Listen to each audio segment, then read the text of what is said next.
Anne of Green Gables by Lucy Maud Montgomery. Chapter 1. Mrs. Rachel Lynde is surprised. Mrs. Rachel Lynde lived just where the Avonlea main road dipped down into a little hollow, fringed with alders and ladies' eardrops and traversed by a brook that had its source away back in the woods of the old Cuthbert place. It was reputed to be an intricate, headlong brook in its earlier course through those woods, with dark secrets of pool and cascade. But by the time it reached Lynde's Hollow it was a quiet, well-conducted little stream, for not even a brook could run past Mrs. Rachel Lynde's door without due regard for decency and decorum. It probably was conscious that Mrs. Rachel was sitting at her window, keeping a sharp eye on everything that passed, from brooks and children up, and that if she noticed anything odd or out of place she would never rest until she had ferreted out the whys and wherefores thereof. There are plenty of people in Avonlea and out of it, who can attend closely to their neighbors' business by dint of neglecting their own. But Mrs. Rachel Lynde was one of those capable creatures who can manage their own concerns and those of other folks into the bargain. She was a notable housewife. Her work was always done and well done. She ran the sewing circle, helped run the Sunday school, and was the strongest prop of the Church Aid Society and Foreign Missions Auxiliary. Yet with all this Mrs. Rachel found abundant time to sit for hours at her kitchen window, knitting, cotton warp, quilts. She had knitted 16 of them, as Avonlea housekeepers were wont to tell in awed voices, and keeping a sharp eye on the main road that crossed the hollow and wound up the steep red hill beyond. Since Avonlea occupied a little triangular peninsula jutting out into the Gulf of St. Lawrence with water on two sides of it, anybody who went out of it or into it had to pass over that hill road and so run the unseen gauntlet of Mrs. Rachel's all-seeing eye. She was sitting there one afternoon in early June. The sun was coming in at the window warm and bright.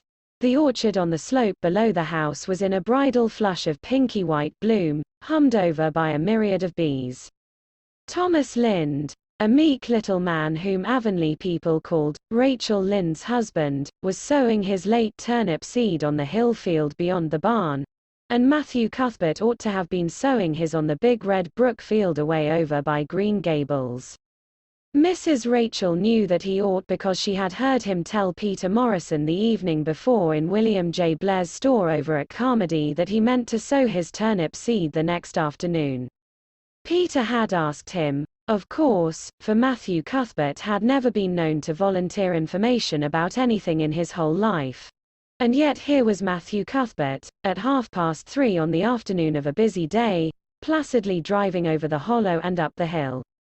Moreover, he wore a white collar and his best suit of clothes, which was plain proof that he was going out of Avonlea, and he had the buggy and the sorrel mare, which betokened that he was going a considerable distance. Now, where was Matthew Cuthbert going and why was he going there? Had it been any other man in Avonlea, Mrs. Rachel, deftly putting this and that together, might have given a pretty good guess as to both questions. But Matthew so rarely went from home that it must be something pressing and unusual which was taking him. He was the shyest man alive and hated to have to go among strangers or to any place where he might have to talk. Matthew, dressed up with a white collar and driving in a buggy, was something that didn't happen often. Mrs. Rachel, ponder as she might, could make nothing of it and her afternoon's enjoyment was spoiled. I'll just step over to Green Gables after tea and find out from Marilla where he's gone and why, the worthy woman finally concluded. He doesn't generally go to town this time of year and he never visits. If he'd run out of turnip seed he wouldn't dress up and take the buggy to go for more. He wasn't driving fast enough to be going for a doctor. Yet something must have happened since last night to start him off. I'm clean puzzled, that's what. And I won't know a minute's peace of mind or conscience until I know what has taken Matthew Cuthbert out of Avonlea today. Accordingly after tea Mrs. Rachel set out. She had not far to go.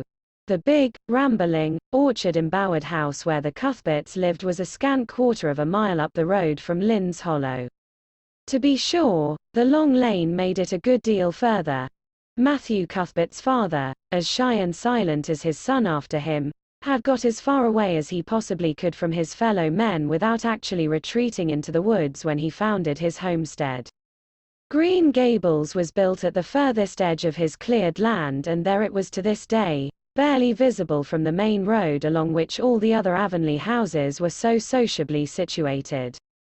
Mrs. Rachel Lynde did not call living in such a place living at all. "It's just staying, that's what," she said as she stepped along the deep rutted, grassy lane bordered with wild rose bushes. "It's no wonder Matthew and Marilla are both a little odd, living away back here by themselves. Trees aren't much company, though dear knows if they were there'd be enough of them. I'd rather look at people. To be sure, they seem contented enough. But then, I suppose, they're used to it. A body can get used to anything, even to being hanged, as the Irishman said." With this Mrs. Rachel stepped out of the lane into the backyard of Green Gables. Very green and neat and precise was that yard, set about on one side with great patriarchal willows and the other with prim Lombardies. Not a stray stick nor stone was to be seen, for Mrs. Rachel would have seen it if there had been. Privately she was of the opinion that Marilla Cuthbert swept that yard over as often as she swept her house. One could have eaten a meal off the ground without overbrimming the proverbial peck of dirt. Mrs. Rachel rapped smartly at the kitchen door and stepped in when bidden to do so. The kitchen at Green Gables was a cheerful apartment, or would have been cheerful if it had not been so painfully clean as to give it something of the appearance of an unused parlor. Its windows looked east and west. Through the west one, looking out on the backyard, came a flood of mellow June sunlight. But the east one, whence you got a glimpse of the bloom-white cherry trees in the left orchard and nodding, slender birches down in the hollow by the brook, was greened over by a tangle of vines. Here sat Marilla Cuthbert, when she sat at all, always slightly distrustful of sunshine, which seemed to her too dancing and irresponsible a thing for a world which was meant to be taken seriously. And here she sat now, knitting, and the table behind her was laid for supper. Mrs. Rachel, before she had fairly closed the door, had taken a mental note of everything that was on that table. There were 3 plates laid, so that Marilla must be expecting someone home with Matthew to tea. But the dishes were everyday dishes and there was only crab-apple preserves and one kind of cake, so that the expected company could not be any particular company. Yet what of Matthew's white collar and the sorrel mare? Mrs. Rachel was getting fairly dizzy with this unusual mystery about quiet, unmysterious Green Gables. "Good evening, Rachel," Marilla said briskly. "This is a real fine evening, isn't it? Won't you sit down? How are all your folks?" Something that for lack of any other name might be called friendship existed and always had existed between Marilla Cuthbert and Mrs. Rachel, in spite of, or perhaps because of, their dissimilarity. Marilla was a tall, thin woman, with angles and without curves. Her dark hair showed some gray streaks and was always twisted up in a hard little knot behind with 2 wire hairpins stuck aggressively through it. She looked like a woman of narrow experience and rigid conscience, which she was. But there was a saving something about her mouth which, if it had been ever so slightly developed, might have been considered indicative of a sense of humor. "We're all pretty well," said Mrs. Rachel. "I was kind of afraid you weren't, though, when I saw Matthew starting off today. I thought maybe he was going to the doctor's." Marilla's lips twitched understandingly. She had expected Mrs. Rachel up. She had known that the sight of Matthew jaunting off so unaccountably would be too much for her neighbor's curiosity. "Oh, no, I'm quite well although I had a bad headache yesterday," she said. "Matthew went to Bright River. We're getting a little boy from an orphan asylum in Nova Scotia and he's coming on the train tonight." If Marilla had said that Matthew had gone to Bright River to meet a kangaroo from Australia, Mrs. Rachel could not have been more astonished. She was actually stricken dumb for 5 seconds. It was unsupposable that Marilla was making fun of her, but Mrs. Rachel was almost forced to suppose it. "Are you in earnest, Marilla?" she demanded when voice returned to her. Yes, of course, said Marilla, as if getting boys from orphan asylums in Nova Scotia were part of the usual spring work on any well-regulated Avonlea farm instead of being an unheard-of innovation. Mrs. Rachel felt that she had received a severe mental jolt. She thought in exclamation points. A boy, Marilla and Matthew Cuthbert of all people adopting a boy. From an orphan asylum. Well, the world was certainly turning upside down. She would be surprised at nothing after this. Nothing. What on earth put such a notion into your head? She demanded disapprovingly. This had been done without her advice being asked, and must perforce be disapproved. Well, we've been thinking about it for some time. All winter in fact, returned Marilla. Mrs. Alexander Spencer was up here one day before Christmas and she said she was going to get a little girl from the asylum over in Hopeton in the spring. Her cousin lives there and Mrs. Spencer has visited here and knows all about it. So Matthew and I have talked it over off and on ever since. We thought we'd get a boy. Matthew is getting up in years, you know, he's 60, and he isn't so spry as he once was. His heart troubles him a good deal, and you know how desperate hard it's got to be to get hired help. There's never anybody to be had but those stupid, half-grown little French boys. And as soon as you do get one broke into your ways and taught something, he's up and off to the lobster canneries or the States. At first Matthew suggested getting a home boy. But I said, no, flat to that. They may be all right, I'm not saying they're not, but no London Street Arabs for me, I said. Give me a native born at least. There'll be a risk, no matter who we get. But I'll feel easier in my mind and sleep sounder at nights if we get a born Canadian.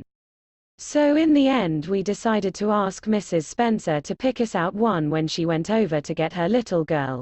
We heard last week she was going, so we sent her word by Richard Spencer's folks at Carmody to bring us a smart, likely boy of about 10 or 11.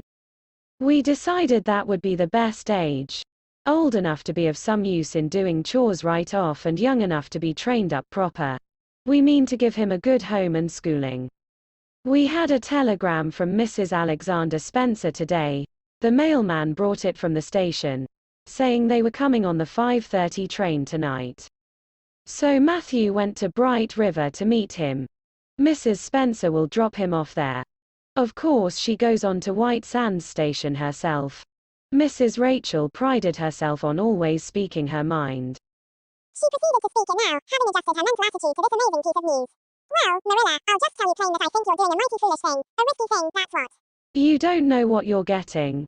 You're bringing a strange child into your house and home and you don't know a single thing about him nor what his disposition is like nor what sort of parents he had nor how he's likely to turn out.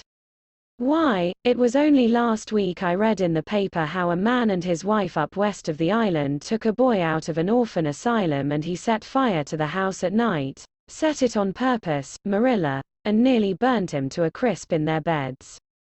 And I know another case where an adopted boy used to suck the eggs, they couldn't break him of it. If you had asked my advice in the matter, which you didn't do, Marilla, I'd have said for mercy's sake not to think of such a thing. That's what. This job's comforting seemed neither to offend nor to alarm Marilla. She knitted steadily on. I don't deny there's something in what you say, Rachel. I've had some qualms myself. But Matthew was terrible set on it. I could see that, so I gave in. It's so seldom Matthew sets his mind on anything that when he does I always feel it's my duty to give in. And as for the risk, there's risks in pretty near everything a body does in this world. There's risks in people's having children of their own if it comes to that. They don't always turn out well.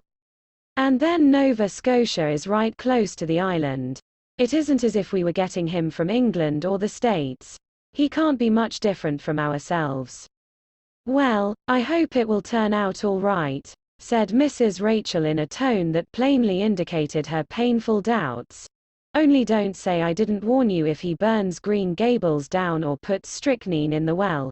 I heard of a case over in New Brunswick where an orphan asylum child did that and the whole family died in fearful agonies. Only, it was a girl in that instance. Well, we're not getting a girl, said Marilla, as if poisoning wells were purely feminine accomplishments and not to be dreaded in the case of a boy. I'd never dream of taking a girl to bring up. I wonder at Mrs. Alexander Spencer for doing it. But there, she wouldn't shrink from adopting a whole orphan asylum if she took it into her head. Mrs. Rachel would have liked to stay until Matthew came home with his imported orphan. But reflecting that it would be a good 2 hours at least before his arrival, she concluded to go up the road to Robert Bell's and tell the news. It would certainly make a sensation second to none, and Mrs. Rachel dearly loved to make a sensation. So she took herself away, somewhat to Marilla's relief, for the latter felt her doubts and fears reviving under the influence of Mrs. Rachel's pessimism. Well, of all things that ever were or will be, ejaculated Mrs. Rachel when she was safely out in the lane, it does really seem as if I must be dreaming. Well, I'm sorry for that poor young one, and no mistake. Matthew and Marilla don't know anything about children, and they'll expect him to be wiser and steadier than his own grandfather, if so be's he ever had a grandfather, which is doubtful. It seems uncanny to think of a child at Green Gables somehow. There's never been one there, for Matthew and Marilla were grown up when the new house was built, if they ever were children, which is hard to believe when one looks at them. I wouldn't be in that orphan's shoes for anything.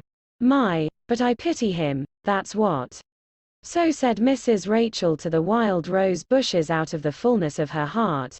But if she could have seen the child who was waiting patiently at the Bright River station at that very moment, her pity would have been still deeper and more profound.